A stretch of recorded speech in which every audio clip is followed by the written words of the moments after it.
Welcome back to another episode of Beyond the Sanctum, guys. My name is Jesse, and this is a very quick video with something that came out earlier today, and I thought, you know what, this is huge, and there's not a lot of information about it. So, from the title of the video and the thumbnail, several more Warfronts have been, I guess, data mined earlier today. I can't seem to find a source on who found it. Some people say that the High Elf Discord found it. Some people say that people in the Scrolls of Lore. Wowhead's posted on Mr. GM. Everyone's talking about this because this has huge implications. In-game, someone found a command. And the command basically brings up some text in-game. And this has been verified by several people. And the command is somewhat connected to some commands found in Legion. They brought up the Mage Tower Command Center and Nether Disruptor. And you can also get it to trigger some I guess, text on screen concerning the battle for Stromgarde.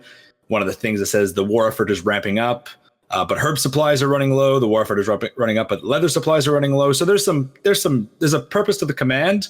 I don't know what the purpose is, but this particular command brings up mention of the Stromgarde scenario, but also 3 other war fronts.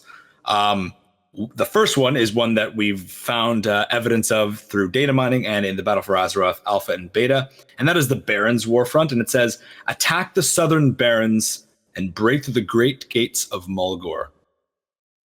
Which is huge. That is landing, I think the Alliance would probably land somewhere in Dustwallow, and going for Thunderbluff, going for Mulgore, oh man, that's like the one target you don't want to attack in the Horde side if you play Alliance, right?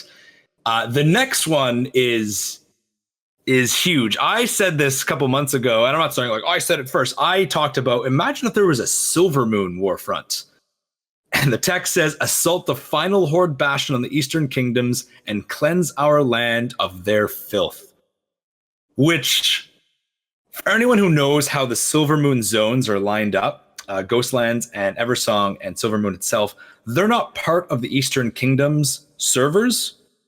They're actually part of the Outland servers, which is why you can't fly there. Silvermoon uses some really old technology and some kind of level manipulation where the city looks bigger than it is. If you were to fly over Silvermoon, you'd see like half the city is incomplete because that's how cities were done back in the day. That's how old school Stormwind was, which is why we can't fly there.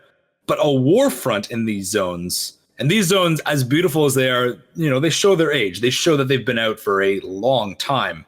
So can you imagine a Warfront in an updated Silvermoon? Think Suramar, but Silvermoon. Think how beautiful and bright Suramar is. Maybe not the size and scale, and apply that to Silvermoon. That is hard to fathom. That is. But so I'm getting really excited just thinking about how that would happen. This could be a way that Eversong and Silvermoon and Ghostlands merges with the Eastern Kingdoms as a server. This could be a way that flying comes into place here. I'm not sure what this means. I'm not sure. My mind is racing right now because this is probably the biggest Warfront. If the Alliance takes Silvermoon, the Horde doesn't have Eastern Kingdoms at all, which means do they win? Do they win Strom? Does the Alliance take Strom canonically? The last Warfront is also big. It's the Azshara Warfront. Launch a massive naval assault on the home of Gallywix. Bilgewater will burn. So, a naval Warfront taking Bilgewater Harbor, which is the largest port the Horde owns in Eastern Kingdoms. It is right outside Orgrimmar, right north of Orgrimmar. A lot of the Horde war machines are built in Azshara and Bilgewater. That is a lot of their weapons. A lot of their weapons and machinery come from Azshara. So that is a huge place to attack. The Alliance is on the offensive on 3 different Horde cities. Bilgewater Harbor is a city. Thunderbluff, supposedly, with the breaking of the Great Gate, and Silvermoon. There is so much to talk about here, but we don't know really anything. The other one thing I want to talk about, especially with Silvermoon, is, and I'm going to give full credit to Jack on this, because Jack, as you know, one of the co-hosts for the podcast, found something he was digging around, helping out the WoW Secrets Discord, and he found an item, interactable. It's called Runestone, and it was added in 8.0.1, and it has the same model as the Runestones found in Eversong. So if you go around Eversong, you'll know that there's big elven kind of monolithic stones. We all know that those are the stones that help defend the borders of Silvermoon. What's interesting is it was added in 8.0.1.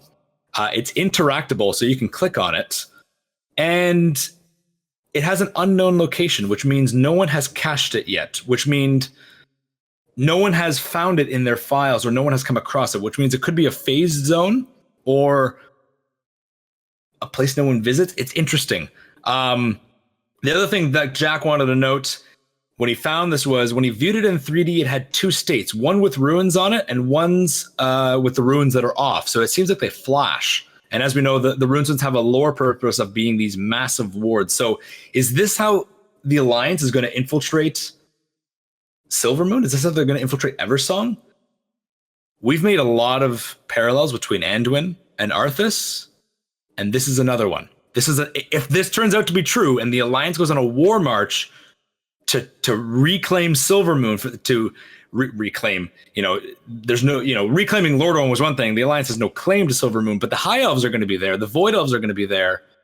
This is huge. Guys, I want to talk a lot about this, but there's not so much. We don't have very much information. Wowhead has a whole bunch of information. Mr. GM has a whole bunch of information. So go watch their videos. Go check out Wowhead's article.